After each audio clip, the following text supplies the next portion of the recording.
Hello, welcome, Jacqueline po ulit. And for this video, I just want to share one of the reels na mayroon ako ngayon.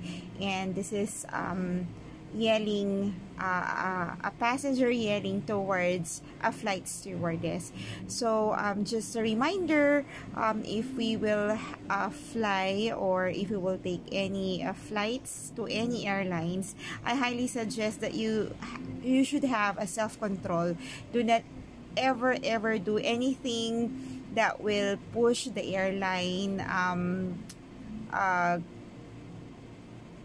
push you out on their flight, kasi that way you will have a record.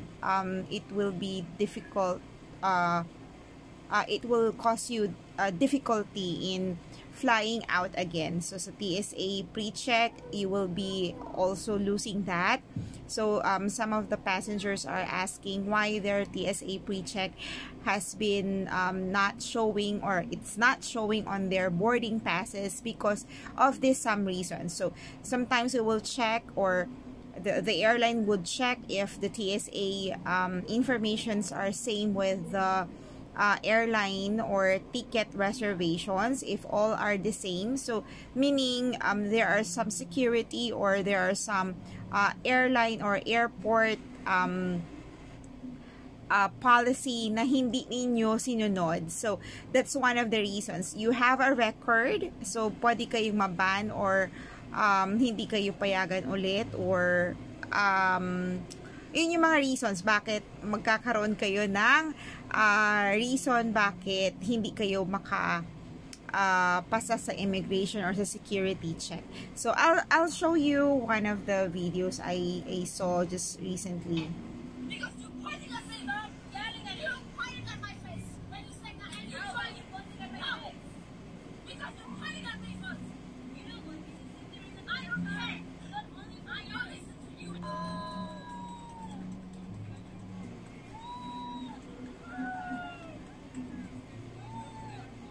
Ayan, may mga security na, may airport security na pumasok, at sa video parang napalabas na yung passenger out of the airplane. So diba nasa upuan ka na, okay na just waiting na aalis na lang yung aeroplano, tapos nanigaw-nigaw ka pa. Konting pasensya na lang siguro. Ako din naman hot-tempered, pero sa mga ganitong pagkakataon, you should bring, or you should have a lot of patience, because flight stewardess are not servants. They are not, they are just same people as we are.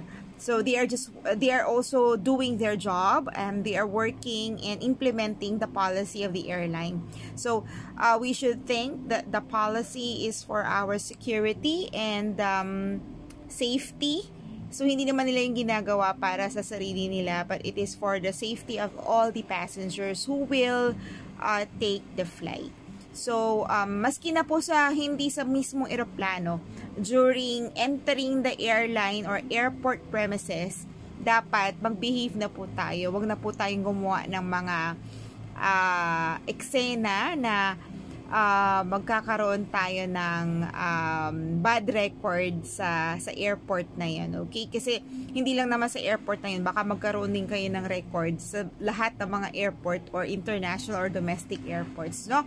So yeah, just giving you a heads up, one of the reasons why you are not getting TSA pre-check is because maybe may naging record kayo sa airline or sa airport.